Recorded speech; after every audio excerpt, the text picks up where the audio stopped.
This video will discuss the WSU Classroom Use Visualization and includes a discussion of the data processing steps if you were to do them with a spreadsheet and in particular with Excel. Okay, let's go ahead and get started.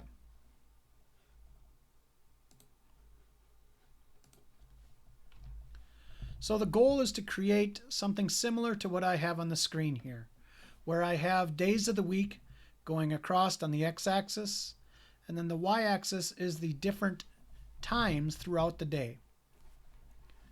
The color here is just being used to identify how busy the classroom is on that particular day and at that particular time. Here I've chosen red. The darker the red, the more often the classroom gets used. In creating this visualization, we're going to have rows associated with the different times, and we're also going to have the columns associated with the different days. Notice that the rows are split into half-hour time units. They could be specified as 1-hour time units on Monday, Wednesday, and Friday, but then on Tuesday and Thursday we would need 1 hour and 1.5 hour time slots. I think it's going to be easier in processing the data if we consider just half-hour time units.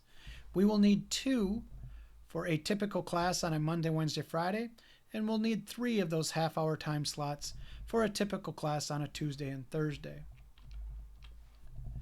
These rows are going to be labeled just 1 through 16. I am going to restrict the times between 8 a.m. and 4 p.m. And we also have the 5 days of the week. We are going to exclude any classes that are on Saturdays. So what needs to happen when we process the data is that I need to take a particular row out of the data set. I need to look at what day it is, which this one here is Monday, and the time is from 10 to 10:50. So I just need to identify that that classroom, okay, is busy from 10 to 10:50. So that is going to be on here Mondays from 10, which is going to be row ID 5, and then also it'll be busy from 10:30, which is going to be row ID 6. So row IDs 5 and 6 on Mondays are going to be occupied by this class. Now this class also happens to occur on Wednesdays, which is a separate row in the database, so I need to identify that they happened on Wednesday at that same time and then also on Friday at that same time. Okay, so let's discuss then the data processing steps that need to take place. First, I need to filter out all final exam times. So the data set actually includes final exam times, and I'm not going to worry about final exam week. Those are special in that they require a 2-hour time span. I'm also going to filter out any Saturdays. I'm going to want to create a couple of new fields called start time and end time. So let's go into our spreadsheet and at least do those first few steps here.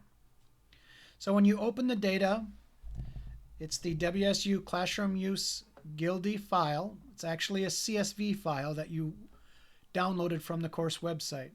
First thing I'm going to want to do is save this as a Excel file. I'm going to have several steps involved.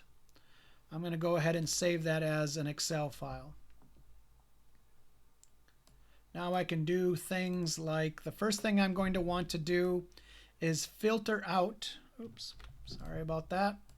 I want to filter out any final exam times. So we can see here is in a final exam slot. It's during that happens to be on May 5th. I don't want to include any final exams. So I'm going to select the data, which I'm going to do in the upper left-hand corner here above the 1 and to the left of the A. I'm going to select filter. From the instructor column here, I'm going to select all the different instructors except final exam. So final exam there is being used to identify that that's a final exam slot. So once I say OK here, all my final exams are going to disappear. Okay, so let's take this data, and I'm just going to put this onto a new sheet now. And this will be data that will not have final exams on them.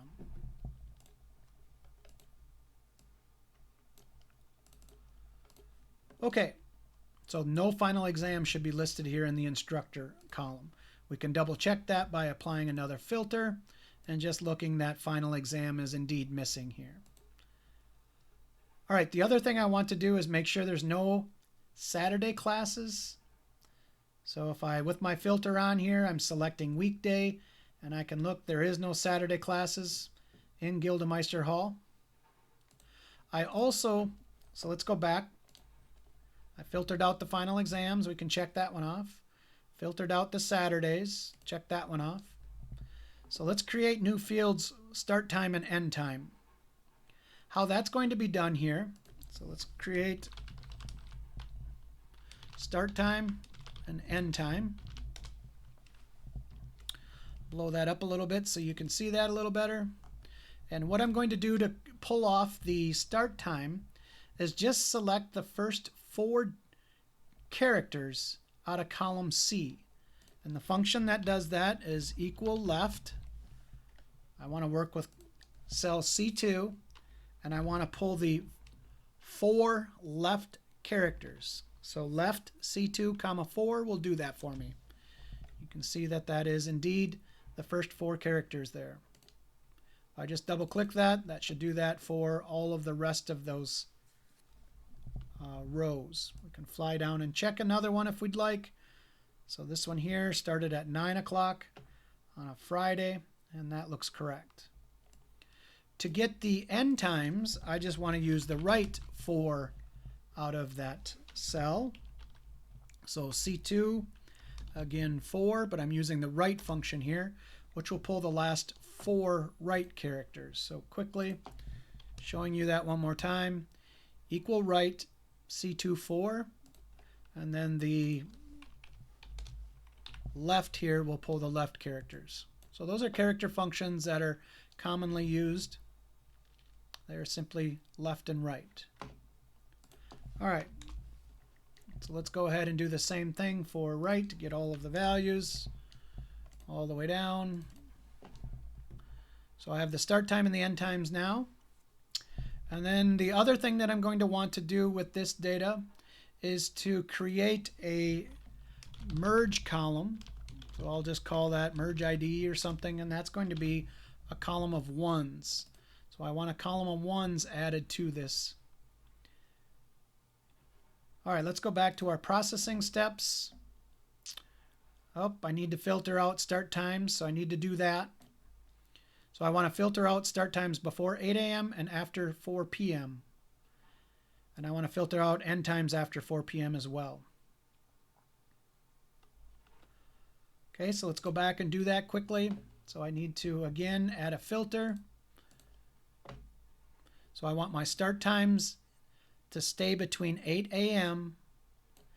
and 4 p.m., which is going to be 1600. So it looks like all my start times are okay. Let's look at the end times. So here I have some that go beyond 1600.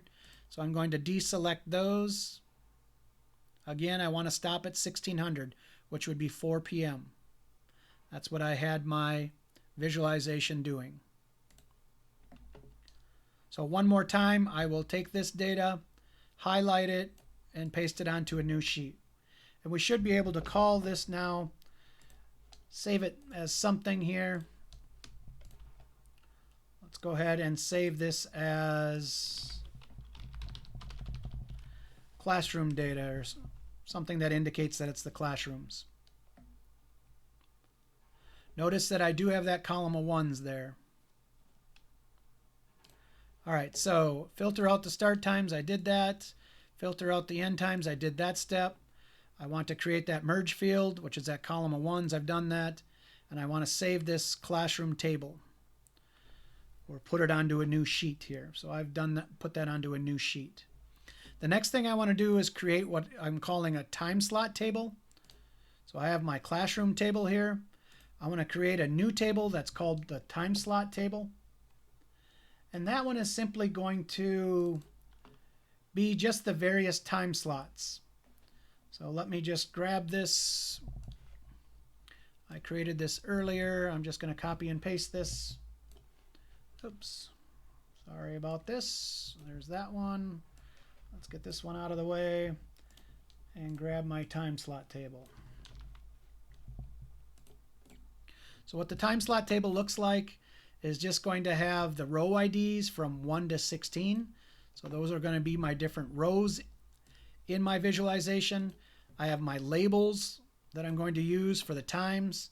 And then I also have that merge ID, which is a column of ones again. And I want to call this table, let's call it the time slot table.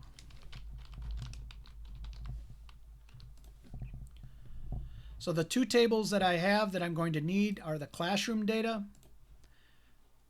okay, that have all the classroom information with the merge ID, and then the time slot table, which has the different time slots with its merge ID. Okay, so I've created that table and I've saved it. Now the next step is to join these two tables. And I'm going to be using a full join to do this. Okay, so what I need to do with the full join, why I'm choosing to do a full join, is because when I make the visualization, I need to verify whether or not this class, okay, needs to be counted for row 1 Monday. It does not. But I need to verify that this class does not need to be in the count for row 1 on a Monday. It does not need to be in any of Mondays except row 5 and 6. So what I'm going to do is do a full join between our classroom data and our time slot data. And that's going to allow me to write a simple if statement to do these checks to determine whether or not this class is in this box. Now I have many classes here, so I need to do this with all of the classes. So the full join is going to make that a little easier to accomplish. So how do I do a full join in Excel? So the first things first, what I need to do is take my time slot data, or I need to take each of my tables and convert them into what we call a table inside of Excel. So I'm going to take this range of data here and convert that into a table. I'm going to select data and then from table or range. It's going to ask me, do you want to create a table and does your table have headers? Which indeed it does.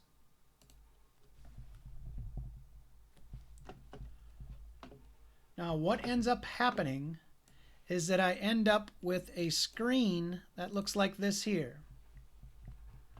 Now this is what's called the Power Query Editor.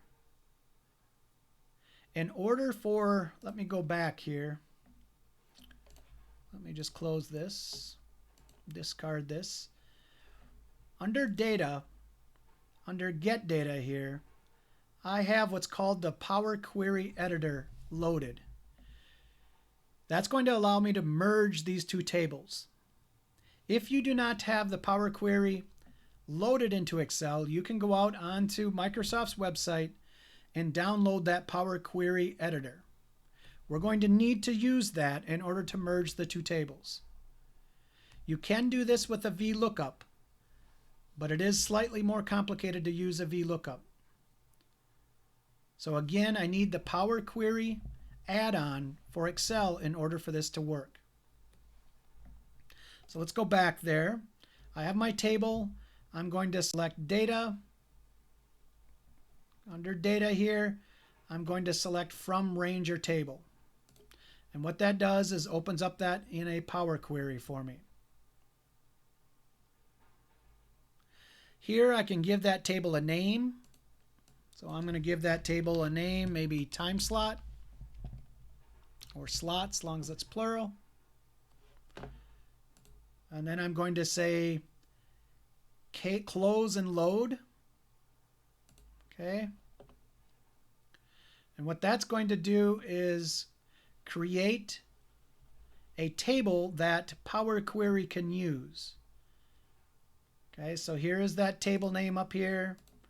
You can see that it's changed to a green background. The name of it again is time slots. I need to do that same thing with the classroom data. Okay, so I'm going to highlight all of my classroom data again, get just the data that I want to use here, and then I'm underneath data, I'm going to say from table or range. I'm going to create a table inside a Power Query that I can use, and I'm going to call this classroom. Okay. I'm going to case and load this one as well. Now that table's in a green format. So I have my time slot table, and I also have my classroom table here. Now to do the merge, what I want to do is go under data, get data, and then I want to use combine queries and select merge here.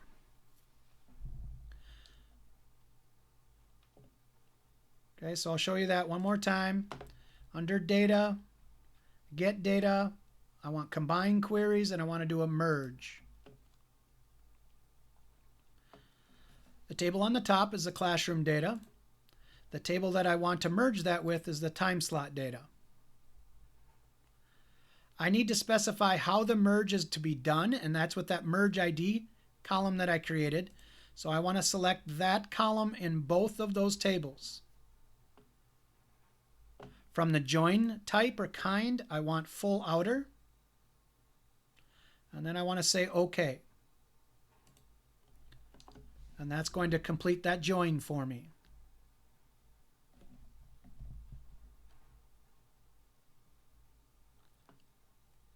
Okay. The next thing is I want to get rid of this merge ID column here, so I can dump that one. And then over here on the right, okay, my time slots, I can actually expand that table here. So this is actually a table here. I want to expand that. I can deselect the merge ID. That's just a column of ones there. And then I want to deselect use original column as a prefix.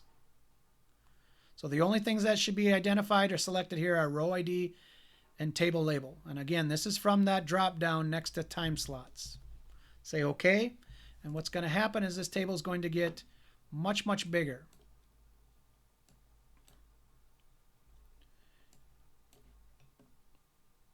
And you'll notice that the first class here, which was in Gildemeister 155, that was a statistics class, Stat 210, that got expanded into several rows here.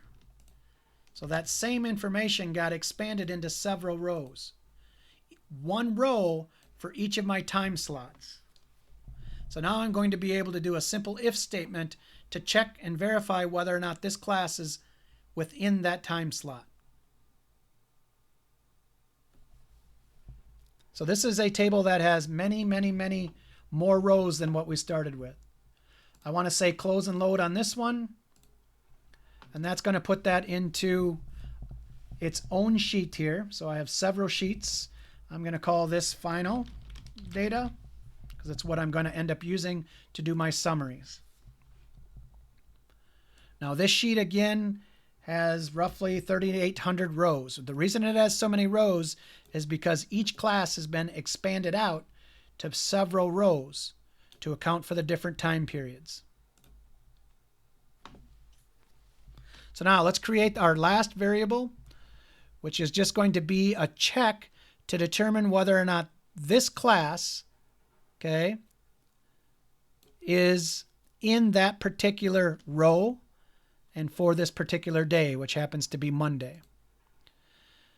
What has to happen for that to occur is that this time label needs to be greater than or equal to 1,000 or 10 o'clock and less than or equal to the end time, 1050. So all I need to do here with the if statement, so this is my Let's call this a count. So let's go ahead and write that if statement. It's going to have two components in it. Let's narrow this down a little bit so we can see that a little better. Oops. All right. So what this if statement's going to look like is equal if, and then I want an and I want to check to see if the time label here, okay, is that bigger than or equal to the start time. And I want to verify if this time label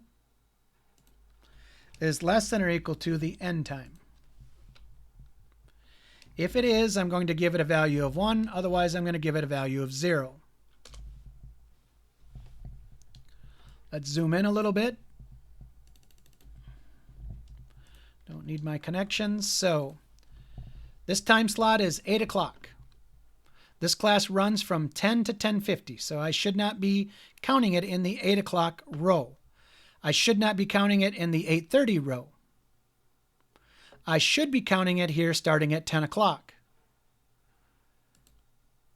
Again, so my if statement up here, you can hit pause and go back and look at what I did in the video if you want. It should be counted in the 10:30 time slot. So is 10:30 between 10 and 10:50? It is, so my if statement gave that a 1. Let's check another one here. This class here was finite math, it looks like. It was 11 to 12. At 11 o'clock, it indicates that it should be counted. At 11:30, it should be counted. And then it should not be counted in any other time slot for Monday, only between the 11 and 12. And that happened all the way down for all of my classes. Okay, finally, I want to do my pivot table then.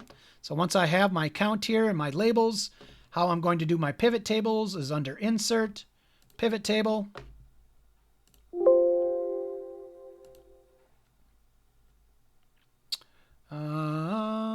I want to specify a table here, I guess. Which I don't know. That was called final data. Don't know if that's going to work.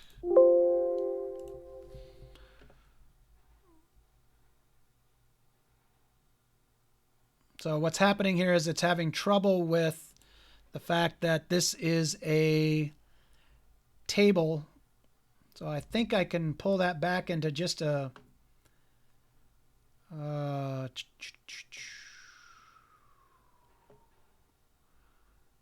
I need to pull this back into just a range.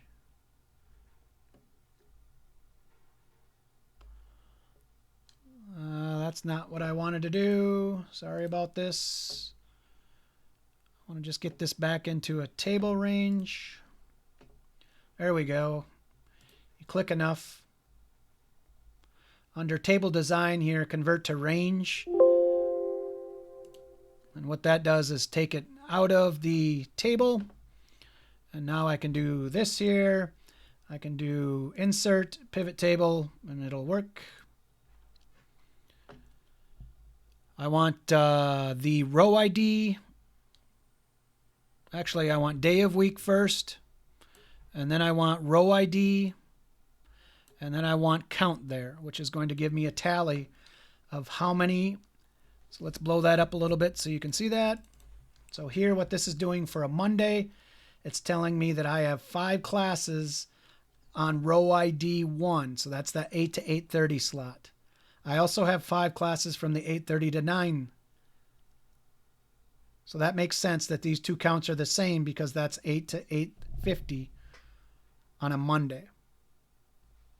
So these counts now can be used. This is my sequence of counts here that I'm going to use to do the shading for Monday here. So if I'm looking at just Monday, those counts will be used for the Monday slot. It doesn't look like I have any from that 12 to 12:30 slot, and that's true. So that's agreeing. I don't have any from that late in the day neither, so hopefully that visualization correct. That's white. Doesn't have any use there from the 3 to 3:30. Okay, I think that does it. From here you will be able to take these summaries to create your visualization. All right, thanks for listening.